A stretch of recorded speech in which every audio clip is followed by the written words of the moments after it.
Hello everyone, Michael E. Parker here for another YouTube episode. Have you ever been in a situation where you're thinking about, I want to start a business, but I don't really know what business to start? Some of you have already started businesses and maybe you didn't even ask yourself that question, and you're trying to figure out what is the right way to handle things, what is the right focus I should have, what is the thing that could really be successful.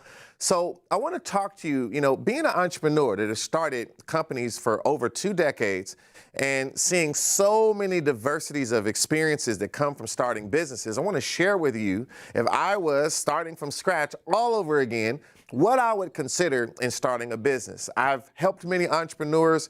I've done so many things on my own where companies are concerned. And some of you might have businesses and thinking about starting new businesses or expanding your business. Some of you have never started a company and you want to start a company. Some of you are in the process of starting a company. You're not sure if you're doing the right thing. Well, hopefully this will be helpful for you. So I want to talk to you about this whole, issue of starting a business. Now, I'm not going to, focus in on the things that, you can find out from other places here on YouTube, what to go do to start a business, what legal entity you want to choose, going down and filling out your paperwork and all that type of stuff. All that stuff is, pretty much, one and the same, and you can find out how to do those things on your own time. What I want to focus on is, are you really starting the right business for you? And what should I be thinking about? What should be the major considerations? How do I go about that? So there's a few things I want to discuss, and I'm going to try to bring that all together for you. But the first thing I want to talk about is what is good for you. So I want to go to my whiteboard here for a minute. And when you think about, first and foremost, what is good for you, right? This is a critical question. And I feel like this question really comes down to 3 E's that I want to explain to you. So one is enjoyment. Okay. Now, enjoyment is important because enjoyment has to do with the extent to which I enjoy doing something. So essentially it's thinking about, when I do this, it brings me joy.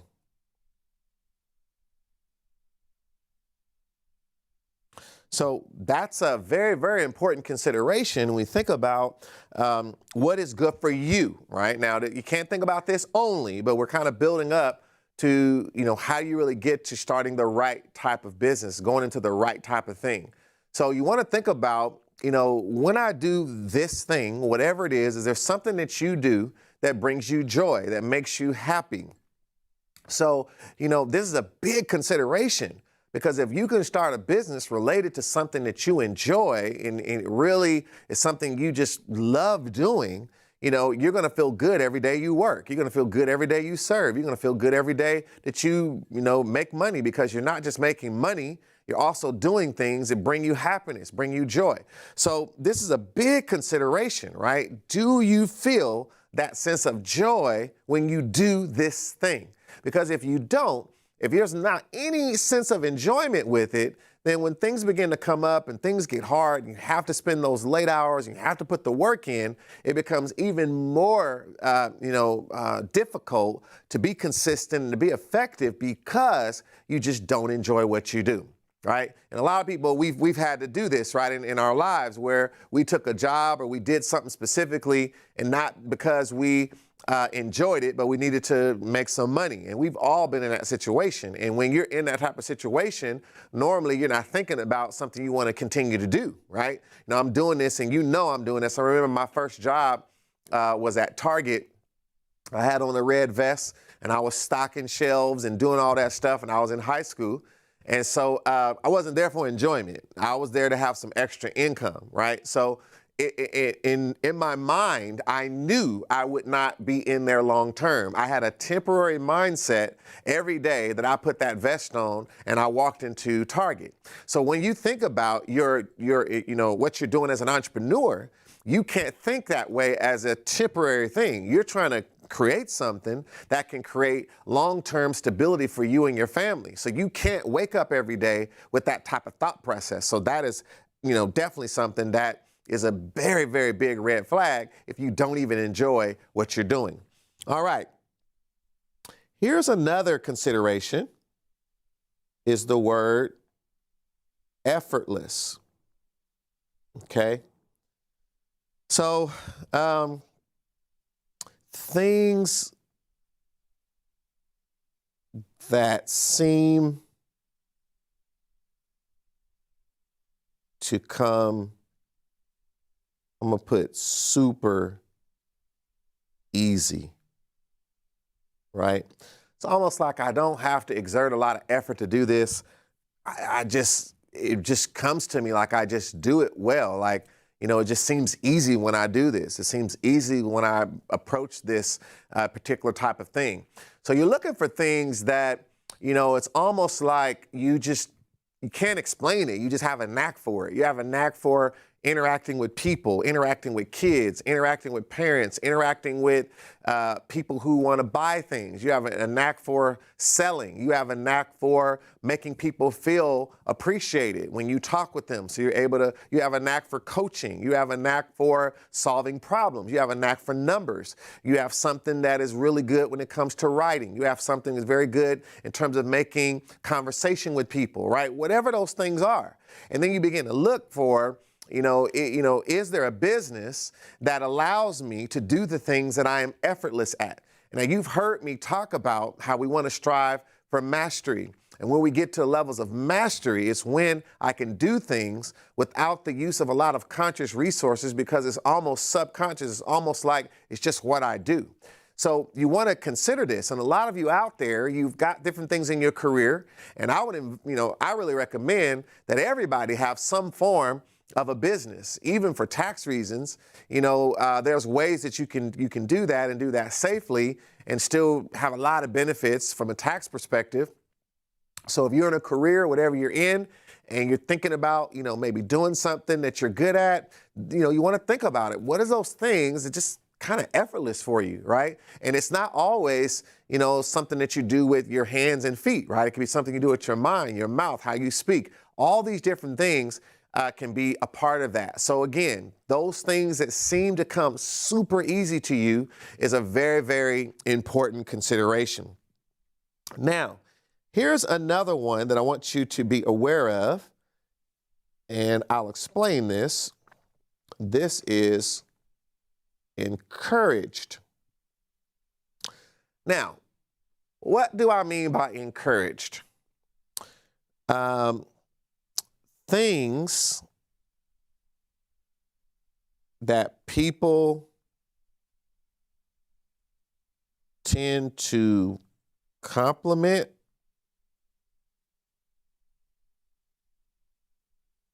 or encourage you to do. So you're with your friends and they keep saying, no, you talk to them because you're good at that. Let's have her do that because she's faster at it. Let's make sure, he's really, really good at, let him read that contract because he really looks at the details really well, right? You kind of might not notice it sometimes, but if you really pay attention, there are some things that everyone tells you that you're good at, right?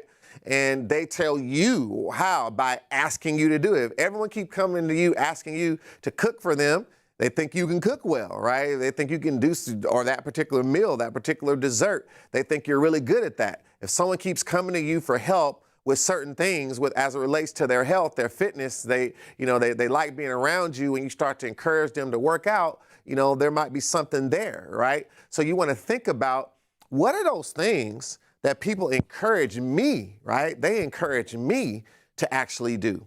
So, and you'll find something in there because the marketplace, a lot of times each one of the people around you represent a demographic and a psychographic of someone else out there that may be willing to buy from you. And you might not look at it that way because you say, oh, that's just my friend, or that's just my sister, my brother, my parent, whatever. you might not look at it that way, but when you start really compounding all of this information and really starting to see that there's a lot of people that are always like someone else and think like someone else and then have the same need as someone else, you start finding out that each one of those things were clues and they shouldn't have been taken lightly. So you want to look at each of these areas, right? Enjoyment, effortless, encouraged. These all can be things that when you think about what is good for you, okay?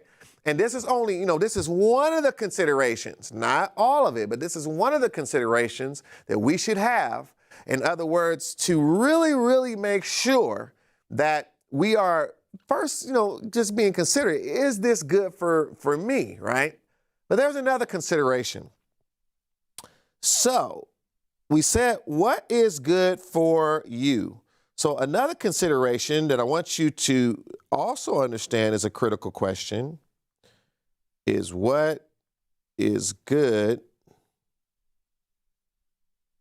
for them? Okay. So this is a different question. So who is the them in this particular scenario? The them is the customer. Okay. So, this customer that we're serving, right? We have to know what is it that makes them happy. And more importantly, here's the secret. So I want y'all to see that. Give me a close up on my stick figure here. Y'all see that smiley face right there? Okay. I'm gonna use a different color here. More importantly, is what makes them sad, right? So what am I really saying here? What problem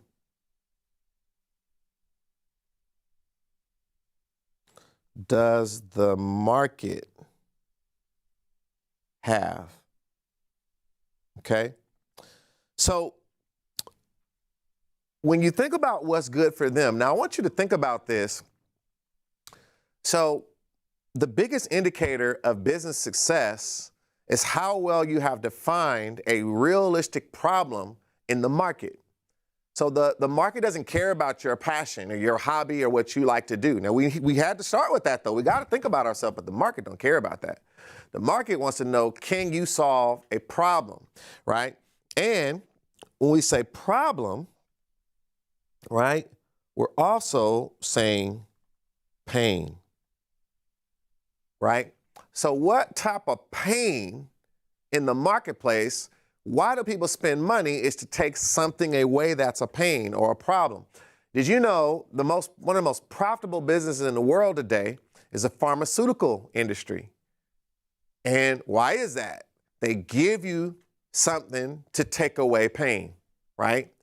And so the biggest business, most profitable, the biggest margins, the billions and billions and billions of dollars of money made in these industries is because they just write to it. Like there's a lot of things we're saying, the pain of starting a business, right? The pain of losing weight, the pain, there's all the pain of my car's dirty, so I go to the car wash. There's all these pains, right? The pain of being hungry, so I go to a restaurant, right? But like to physically be in pain, like your body's in pain and give you a pain, what they call a pain killer, right? Medicine, pain medicine, right? Because we know we don't really have a healthcare industry. We have a sick care industry, right? A sick management industry.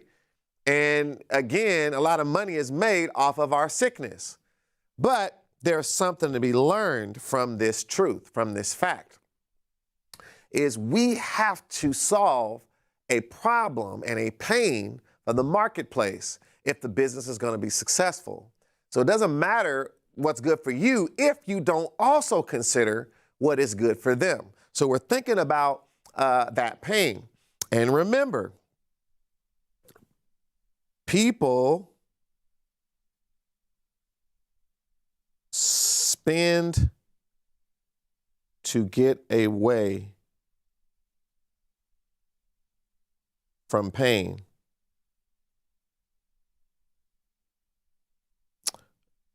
more than it is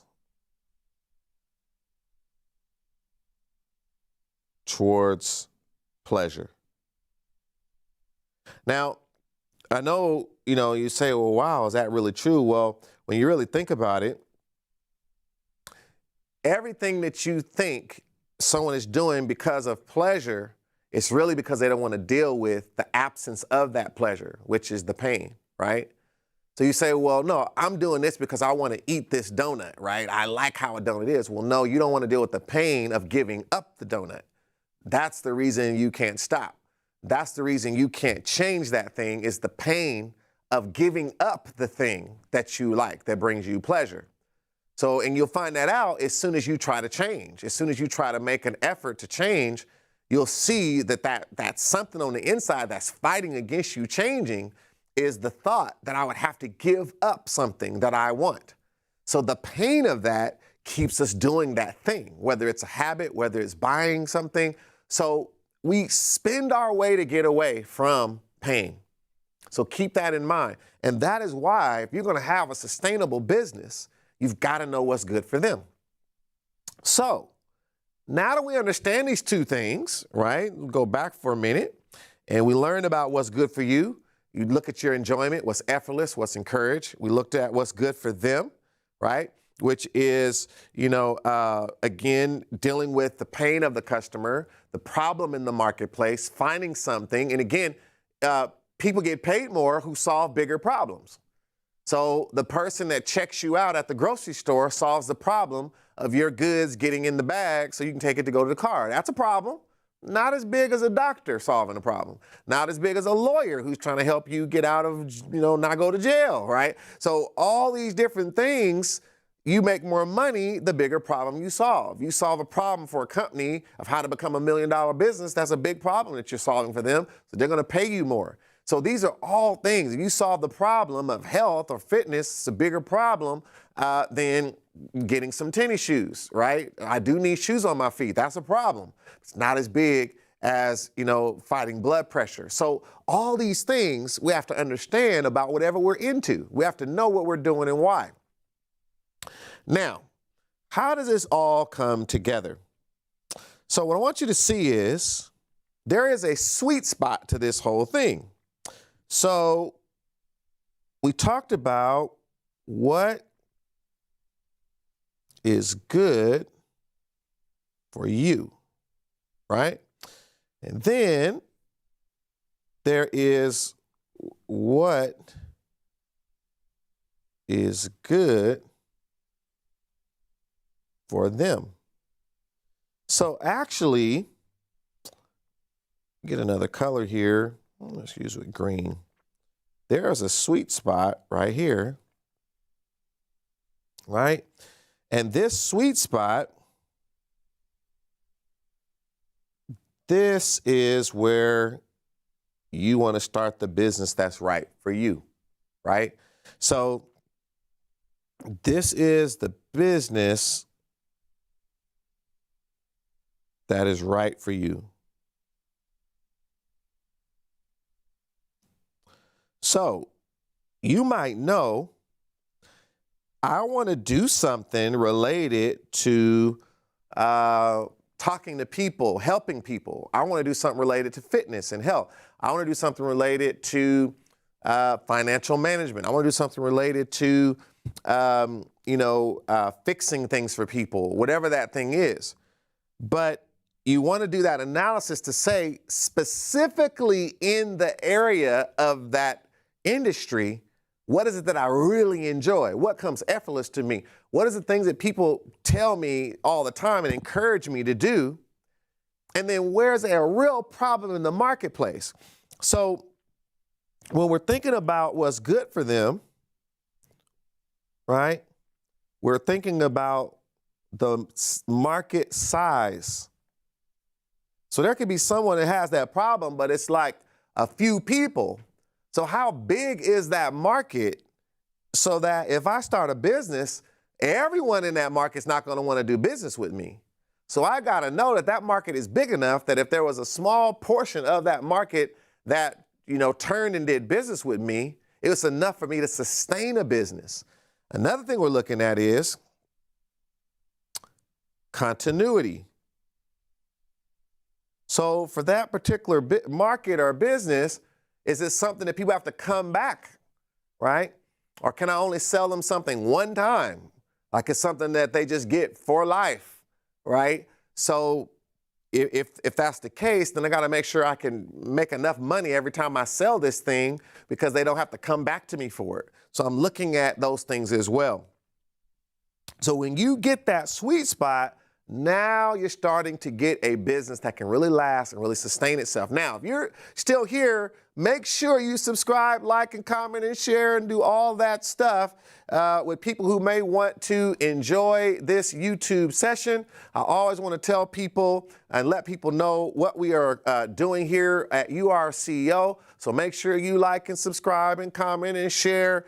And whatever you do, when you think about your business, when you think about what business to start, remember that these are the two areas you must think through. What is it that is good for you and what is actually good for them? And then find that sweet spot between the two, and that will be the business that is right for you. Let me say it again. Find that sweet spot between the two, and that is the business that is right for you. If you go through this process, you go step by step, you will find a good business that will actually be able to sustain not only itself financially so that you can make sure it survives, but it also is something you will wake up every day happy to do what you're doing because you're doing something that is all aligned properly, because not only are we happy to do what we enjoy, we are happy to get paid for what we actually are doing that we enjoy. And that is the perfect scenario you want to find yourself in. So make sure you take the time to create that opportunity for yourself. And so I want to thank you for being at another episode on YouTube. Again, make sure you like, share, and subscribe. Tell people about this channel. And always, always, always focus on bringing the best out of yourself, being the CEO of your life, because you run the business of you. And don't be afraid to start that business. Just make sure you start it right and you consider what is right for you and what is right for them. Until next time, I'll see you soon.